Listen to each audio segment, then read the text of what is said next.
Olá, seguidores do Saúde e Bem-Estar. Aqui é o Dr. Laí Ribeiro. Então eu tenho aqui, tremores, depressão, psicose, fadiga crônica, dor generalizada, paralisias neurodegenerativas, doenças neurodegenerativas, isso tudo desencadeado pela deficiência de B12. A deficiência de B12 pode comprometer o funcionamento de praticamente todas as áreas do organismo.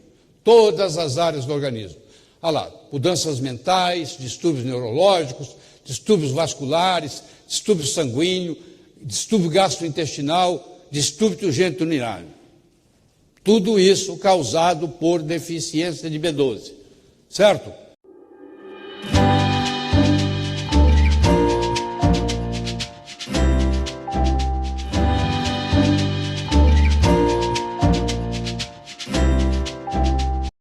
Então, funções da vitamina B12 no corpo.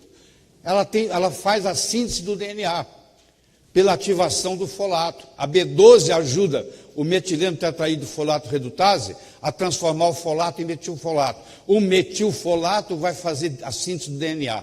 Só indiretamente a B12 é responsável pela síntese do DNA, porque ela é um cofator da enzima metileno tetraído folato redutase. Então, essa é a primeira coisa. Segundo, síntese dos eritrócitos, da eritropoese. Então, anemia. Lá atrás, muito tempo atrás, nós vamos discutir isso, a anemia perniciosa, que é a anemia megaloblástica, só que nem toda anemia megaloblástica é anemia perniciosa. A anemia perniciosa é uma doença autoimune, onde o sistema imune está atacando o fator intrínseco no estômago, está atacando o estômago, e vocês vão ver na absorção da vitamina B12, que é um pouco complexo. A vitamina B12, para ser absorvida no ilho, ela tem que estar ligada ao fator intrínseco. Ela é chamada de fator extrínseco. O estômago produz pelas células parietais tanto o ácido clorídrico quanto o fator intrínseco. O fator intrínseco se junta com a vitamina e no íleo, a última porção do intestino delgado, ela é absorvida. Aí ela passa para uma proteína chamada transcobalamina e vai ser distribuída. Então, a absorção dela é muito complexa. E muitas vezes o paciente até ingere a vitamina B12 na sua alimentação, mas ele tem deficiência por causa dessa complexidade. Por exemplo, se ele está usando um inibidor de bomba de próton, se ele está usando um omeprazol da vida cronicamente, ele tem deficiência de B12. Todo paciente que cronicamente estiver usando um inibidor de bomba de próton, se você for olhar lá na bula, lá está dizendo que você não pode dar por mais do que 4 semanas, é um medicamento que foi lançado no mercado para coisas agudas, só que o pessoal esquece disso, e tem gente tomando omeprazol há 4, 5 anos, esses indivíduos estão com deficiência grave de B12, que já estão tendo consequências cerebrais disso. Terceiro, o folato, para virar metilfolato, como eu mencionei, precisa da B12. A produção energética, o carboidrato, para ser metabolizado e virar ATP, vai precisar da presença da B12. O sistema endócrino, como ela é um estabilizador de membrana e é estabilizador dos receptores, pelo menos aqueles hormônios que têm os receptores na membrana, que não é o caso dos esteroides. Os hormônios esteroides têm o receptor intracelular. Mas os hormônios, por exemplo, proteicos, os hormônios de proteína ou de polipeptídeos, eles têm o receptor a nível de membrana. Então, todos esses hormônios se tornam disfuncionais na presença da deficiência de B12. Doenças autoimunes, porque ela modula o sistema imune também via receptores. A homocisteína não se transforma em metionina, porque para homocisteína virar metionina, eu preciso de uma enzima chamada metionina sintase, e essa metionina sintase tem como cofator a metilcobalamina, que no caso aqui vai estar deficiente. E o metilmalonil-CoA, sobre a ação da B12, como cofator, vai virar o succinil-CoA, que vai entrar no ciclo de Krebs e que vai gerar energia. Por isso que a pessoa que tem deficiência de B12 geralmente reclama de uma fadiga.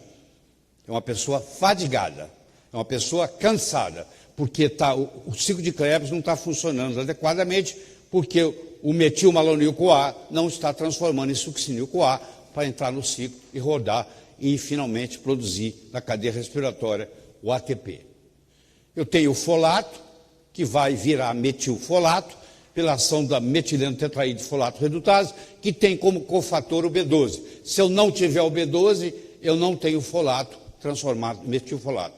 Eu posso ter isso como um polimorfismo genético do MTHFR, eu nasci com esse defeito, então eu vou ter dificuldade de transformar folato em metilfolato, ou eu posso estar com dificuldade de transformar folato em metilfolato, porque eu estou deficiente de B12. O B12 é o cofator que vai ativar o metileno tetraído folato redutase para transformar o folato em metilfolato. E aí vamos falar um pouquinho da anemia perniciosa. É uma doença autoimune com destruição do fator intrínseco. Curada pelos Dr. Minot e Murphy, em 1926, cura com a administração de fígado cru. A B12 é sintetizada somente 22 anos depois. Ninguém sabia que essa anemia perniciosa era por deficiência de vitamina B12, como não sabia que o escorbuto era por deficiência de vitamina C. Mas um veterinário,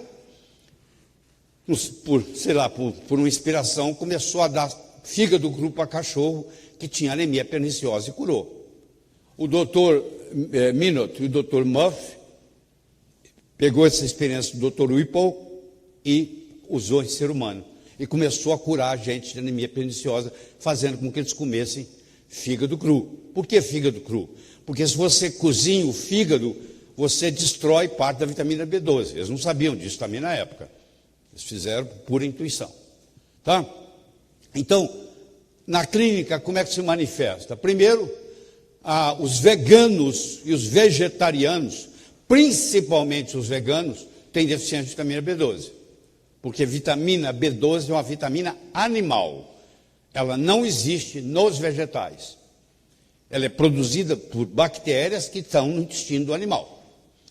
A absorção dela é complicada, ela precisa de uma proteína na saliva chamada aptocorrina e uma proteína no ilho chamada cubulina. É um processo complexo, que pode dar errado. O metabolismo dela é complicado, ela cai no sangue, a transcobalamina tem que levá-la, nem sempre ela entra na célula, tem vários pontos onde pode dar errado.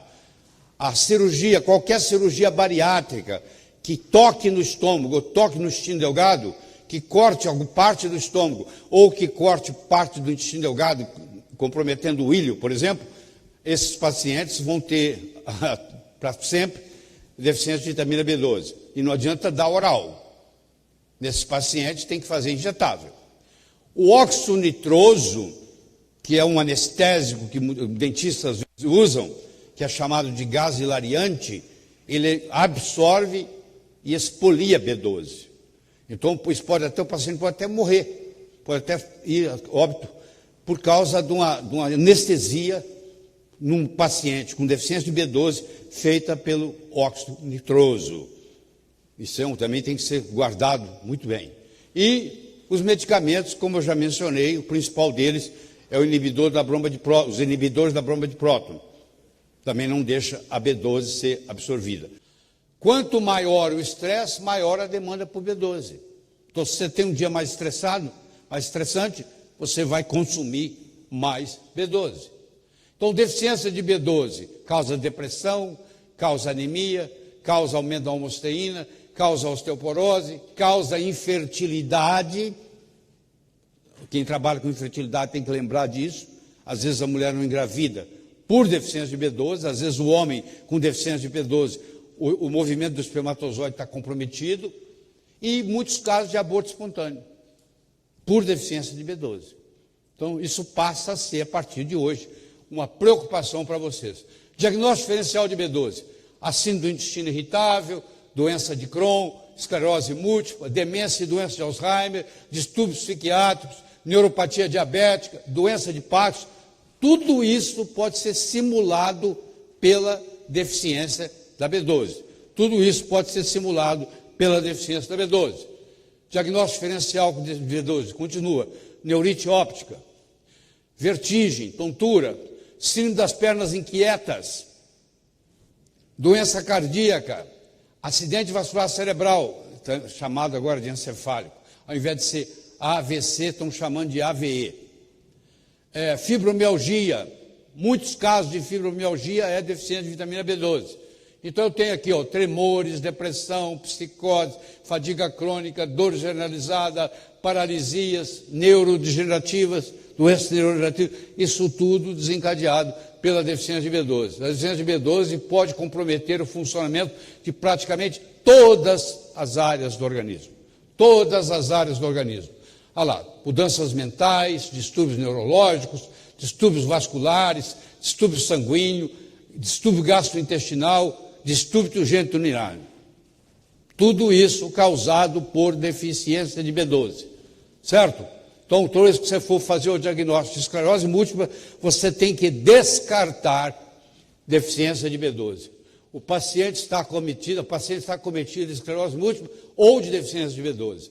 Você tem que saber fazer o diagnóstico diferencial. O diagnóstico de esclerose múltipla é sempre um desafio, uma vez que não há um teste que realmente comprove ou exclua o diagnóstico. Todos nós temos essa dificuldade. Até mesmo a ressonância magnética não tem especificidade de 100% e não é capaz de diferenciar a esclerose múltipla da deficiência de B12 ou qualquer outra causa. Por isso que eu tenho que medir no sangue e na urina.